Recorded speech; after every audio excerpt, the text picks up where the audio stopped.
Assalamualaikum warahmatullahi wabarakatuh. Salam sejahtera bagi kita semua. Yang terhormat Ibu Eis SMSI dan Ibu Rosmini Ramli SMSI sebagai penelaah dan Ibu Dr. Desmiza SMSI sebagai dosen pembimbing. Pada kesempatan kali ini saya akan mempresentasikan tugas akhir saya yang berjudul Analisis pasar modal sebelum dan sesudah penerapan kebijakan pembatasan sosial berskala besar ketat 11 Januari 2021 pada perusahaan indeks LQ45 yang terdaftar di Bursa Efek Indonesia. Sebelum lanjut, izin memperkenalkan diri. Nama saya Siva Martianti dengan NIM 51118125 dari jurusan manajemen. Nah, adapun topik pembahasan pada pemaparan kali ini, yang pertama ada latar belakang, yang kedua ada objek dan metode penelitian, yang ketiga ada hasil statistik deskriptif, yang keempat ada uji normalitas, one sample, dan uji beda, yang kelima ada pembahasan, dan yang keenam simpulan dan saran. Langsung saja, penulis dalam menulis tugas akhir ini dilatar belakangi dengan adanya berbagai masalah. Nah, saat ini Indonesia sedang menghadapi pandemi COVID-19. Dengan adanya pandemi COVID-19 ini, tidak hanya mengancam faktor kesehatan manusia, namun juga berefek kepada sejumlah sektor ekonomi. Dengan meningkatnya kasus yang terpapar virus COVID-19, Presiden Republik Indonesia Joko Widodo memberlakukan kembali pembatasan sosial berskala besar ketat Jawa Bali pada tanggal 11 Januari 2021 sampai 25 Januari 2021. Menurut Samuel 2021, dengan adanya pengumuman akan diberlakukan kembali PSBB ketat, akan memberikan respon negatif terhadap pasar. Tetapi, pada PSBB ketat ini diprediksi tidak akan terlalu berpengaruh terhadap pertumbuhan ekonomi Indonesia, karena PSBB ini tidak seketat pada awal diberlakukannya PSBB tahun lalu. Nah, dengan adanya penerapan kebijakan pembatasan sosial berskala besar ketat, berefek terhadap menurunnya indeks harga saham gabungan (IHSG). Nah, hal ini tidak seperti PSBB sebelum-sebelumnya. Pada hari pertama diberlakukannya PSBB yang lebih ketat ini, justru IHSG menunjukkan adanya peningkatan. Nah, jika dilihat dari grafik yang tertera, menurut data indeks harga saham gabungan yang diraih dari Yahoo Finance, dihasilkan bahwa indeks harga saham gabungan pada hari pertama diberlakukannya PSBB ketat 11 Januari 2021 menunjukkan menguat tembus ke posisi 6.322 atau meningkat sebesar 1,96%, dan IHSG indeks saham LQ45 menguat sebesar 1,5% ke posisi 994,30. Dan selanjutnya, untuk mengetahui reaksi pasar dapat diukur dengan menggunakan return sebagai perubahan harga atau dengan menggunakan abnormal return. Abnormal return sebelum penerapan PSBB ketat mengalami penurunan pada T-7, T-6, T-5, T-4, dan T-3. Dan selama PSBB ketat, abnormal return mengalami penurunan pada T sama dengan 0, T plus 6, T plus 8, dan T plus 9. Hal ini dikarenakan pada PSBB ini akan membatasi ruang gerak kegiatan masyarakat yang akan menurunkan aktivitas perusahaan dan menurunkan pendapatan perusahaan. Selanjutnya, reaksi pasar modal juga dapat dilihat dari parameter pergerakan aktivitas perdagangan. Volume perdagangan pada indeks LQ45 cenderung fluktuatif, naik turun tetapi tidak drastis sebelum dan sesudah kebijakan PSBB ketat, namun ada penurunan pada hari pertama diberlakukannya PSBB ketat. Nah, berdasarkan grafik bahwa average trending volume activity sebelum dan sesudah kebijakan PSBB ketat ini ada penurunan. Sebelum penerapan kebijakan PSBB ketat telah mengalami penurunan pada T-8, T-7, dan T-6. Nah, trending volume activity setelah penerapan kebijakan PSBB ketat ini juga terjadi penurunan pada 2 hari berturut-turut pada T plus 8 dan T plus 9. Nah, selanjutnya terdapat penurunan pada hari pertama penerapan PSBB ketat T0 dari 2,12% ke 1,93%.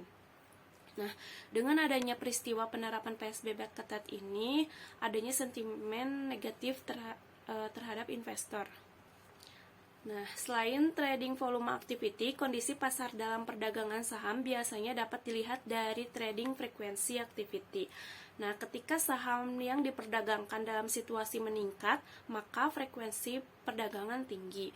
Berdasarkan grafik 1.4, frekuensi perdagangan pada perusahaan LQ45 mengalami peningkatan sebesar 6.440 sekian dari hari-hari sebelumnya, dan tanggal 6 Januari 2021 di mana sebelum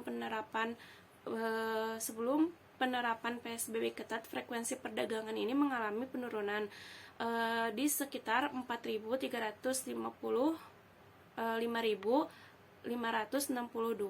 pada T-3. Nah, selanjutnya dimulai dari T-2 terus mengalami peningkatan sampai hari pertama di penerapan PSBB ketat.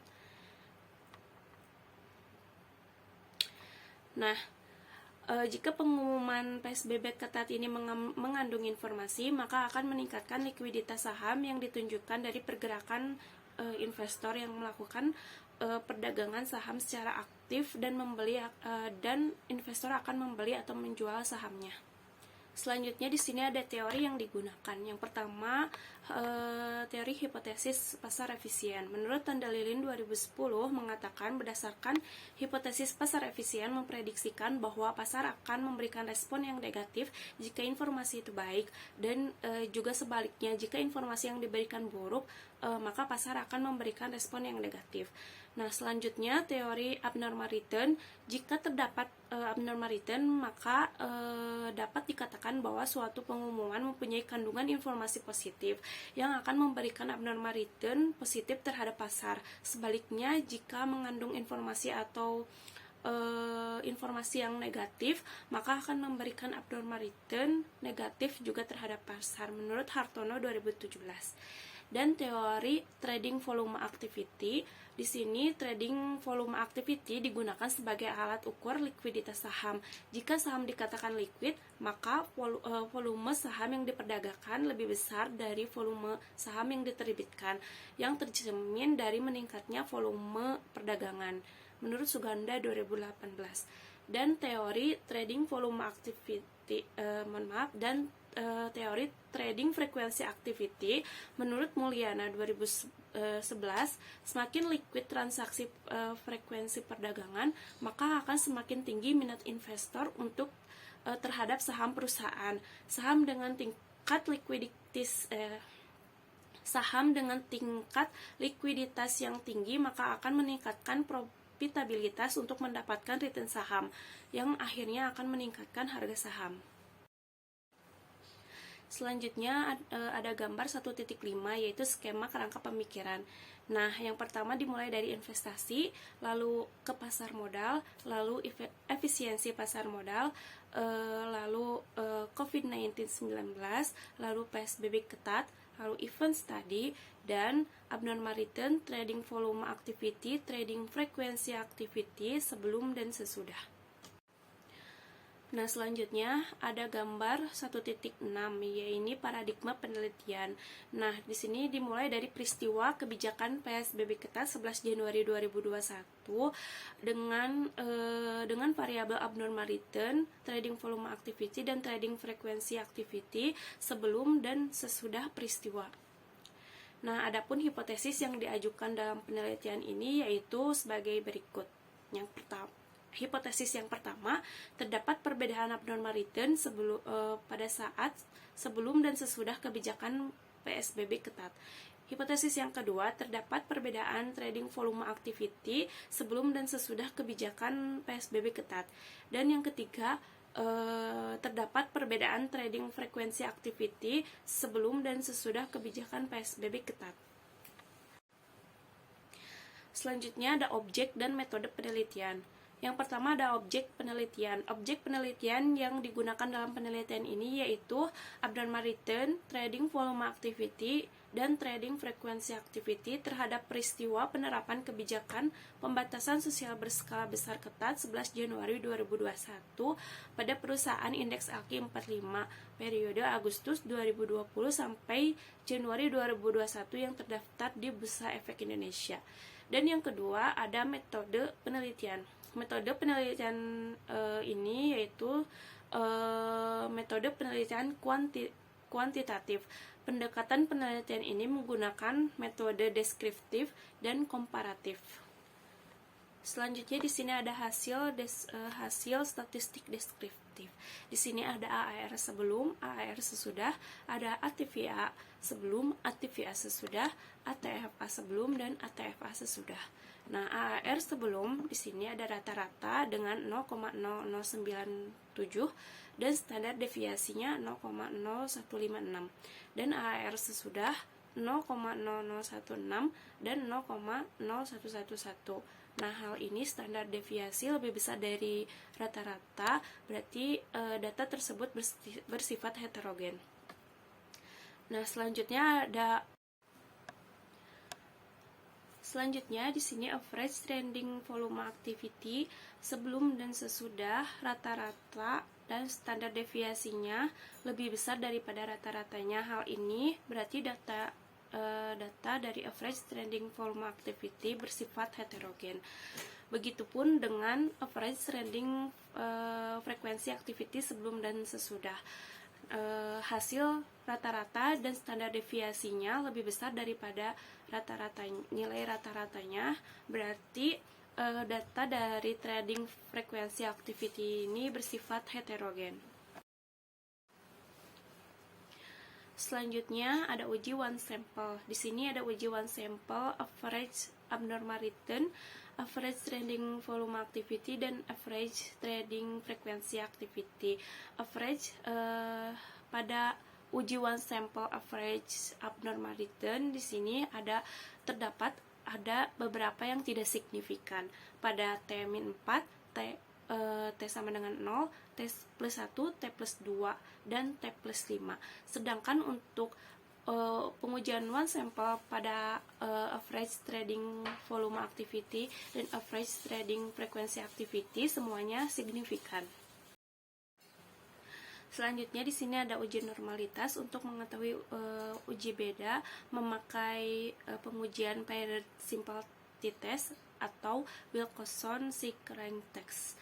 Nah, dari hasil uji normalitas di sini data abnormal return sebelum dan sesudah, trading volume activity sebelum dan sesudah, dan trading frequency activity sebelum dan sesudah mengalami nilai SIG yang kurang dari 0,05, yang artinya data tidak normal. Hal ini berarti untuk menguji beda menggunakan Wilcoxon-Sieg-Rank test. Selanjutnya di sini ada uji hipotesis. Nah, di sini menggunakan uji Wilcoxon-Sieg-Rank test karena data tidak berdistribusi normal.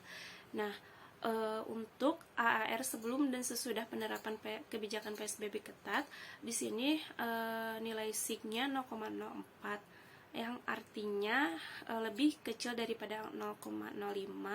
Artinya terdapat perbedaan abnormal return sebelum dan sesudah penerapan kebijakan PSBB ketat. Selanjutnya untuk ATVA sebelum dan sesudah penerapan kebijakan PSBB ketat, nilai SIG-nya sebesar 0,075, yang artinya lebih besar daripada 0,05. Nah, hal ini artinya tidak terdapat perbedaan TVA sebelum dan sesudah penerapan kebijakan PSBB ketat.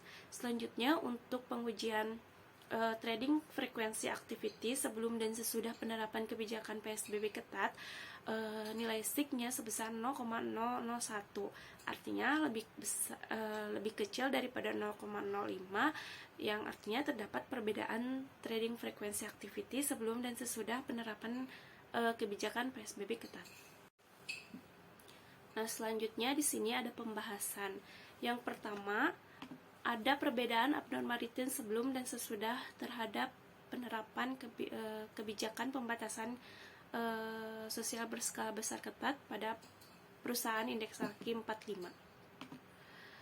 Nah, di sini hasil yang diperoleh, maka abnormal return sebelum kebijakan adalah positif dan abnormal return negatif setelah hari pertama penerapan kebijakan PSBB ketat, yang mengidentifikasikan bahwa peristiwa tersebut memberikan sinyal yang negatif terhadap pasar dan peristiwa tersebut memiliki kandungan informasi. Hal ini menyebabkan para pelaku pasar bereaksi terhadap peristiwa tersebut. Kebijakan PSBB ketat merupakan salah satu bentuk sinyal dari pemerintah kepada investor. Nah, keputusan investor dapat berubah sesuai dengan informasi pasar yang didapat, sehingga dapat bereaksi terhadap peristiwa kebijakan PSBB ketat. Nah, abnormal return yang signifikan ataupun tidak signifikan merupakan hasil yang tidak dapat diprediksi dari pergerakan investor. Hal ini dikarenakan adanya keterlambatan informasi yang diterima dan diketahui investor, sehingga investor tertinggal informasi dan terlambat untuk bereaksi, untuk jual dan beli ke pasar. Dan kemungkinan strategi setiap investor itu berbeda-beda. Salah satu contohnya strategi wait and see.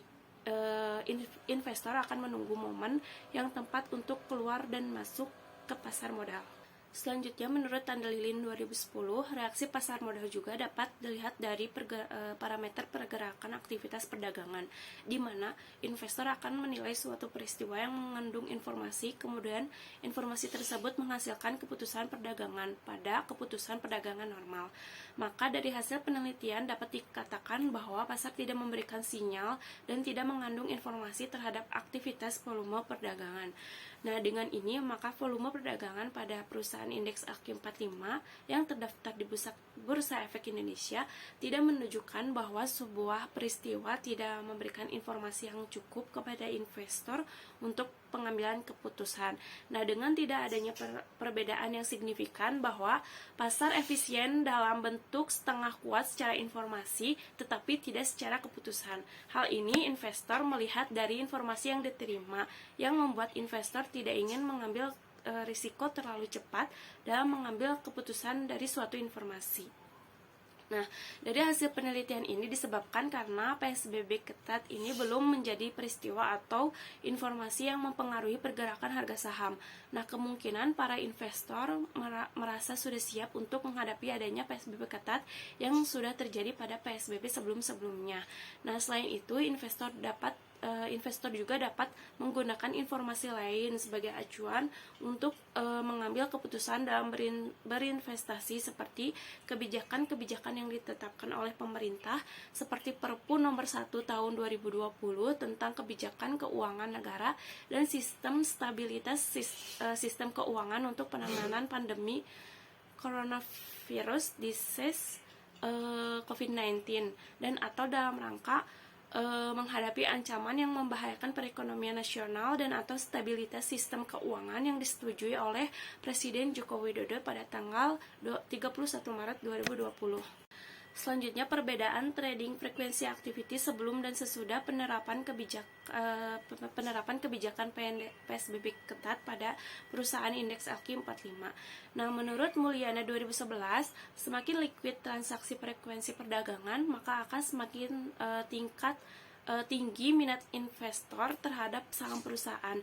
Berdasarkan hasil pengujian di atas bahwa transaksi frekuensi perdagangan sesudah peristiwa lebih besar daripada sebelum peristiwa, maka diduga akan mempengaruhi transaksi saham yang aktif. Hal ini disebabkan oleh adanya minat investor.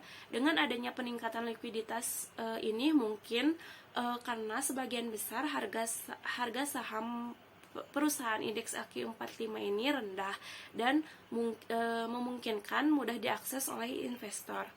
Nah, hasil deskriptif menunjukkan rata-rata frekuensi perdagangan pada sebelum peristiwa sebesar 1.686 kali perdagangan pada 45 perusahaan, sedangkan rata-rata pada sesudah peristiwa sebesar 2.110 kali pada 45 perusahaan sesudah peristiwa rata-rata frekuensi perdagangan ini memiliki lebih besar gitu jika dibandingkan dengan sebelum PSBB ketat. Nah, maka hal ini diduga adanya pengaruh transaksi saham yang sangat aktif pada perusahaan pada sesudah peristiwa. Nah, meningkatnya likuiditas ini dimungkinkan karena adanya kekuatan dan motivasi investor dalam berinvestasi. Nah, hal ini investor akan mengharapkan return dari perusahaan indeks AQ45 pada saat penerapan PSBB ketat diterapkan, sehingga investor akan mencoba berspekulasi tentang jual beli saham perusahaan indeks AQ45. Nah, hal ini juga terlihat dari meningkatnya rata-rata trading frekuensi activity pada 45 perusahaan indeks AQ45. Selanjutnya terdapat kesimpulan. Yang pertama, uji beda yang dilakukan menggunakan Wilcoxon Sink Rank Test bahwa hasil abnormal return terdapat perbedaan sebelum dan sesudah peristiwa penerapan kebijakan PSBB ketat pada perusahaan indeks AQ45. Dan yang kedua, uji beda yang dilakukan menggunakan Wilcoxon Sink Rank Test bahwa hasil trading volume activity tidak terdapat perbedaan sebelum dan sesudah peristiwa penerapan kebijakan PSBB ketat pada perusahaan indeks AQ45. Dan yang ketiga, uji beda yang dilakukan menggunakan Wilcoxon Sink Rank Test bahwa hasil trading frekuensi activity terdapat perbedaan sebelum dan sesudah peristiwa penerapan kebijakan PSBB ketat pada perusahaan indeks AQ45. Nah, selanjutnya ada saran. Saran yang pertama bagi investor untuk lebih peka dan cermat dalam menerima informasi yang ada, baik itu informasi ekonomi ataupun informasi non ekonomi, salah satunya yaitu kebijakan PSBB ketat. Nah, yang kedua bagi perusahaan, agar perusahaan lebih siap menghadapi kebijakan-kebijakan yang ditetapkan oleh pemerintah agar siap untuk menghadapi keadaan atau peristiwa apapun. Dan yang ketiga, bagi peneliti selanjutnya, diharapkan bagi peneliti selanjutnya untuk memperluas sampel dan periode pengamatan agar hasil yang dihasilkan tidak akan bias. Sekian pemaparan tugas akhir dari saya. Kurang lebihnya mohon maaf dan terima kasih atas perhatiannya. Wassalamualaikum warahmatullahi wabarakatuh.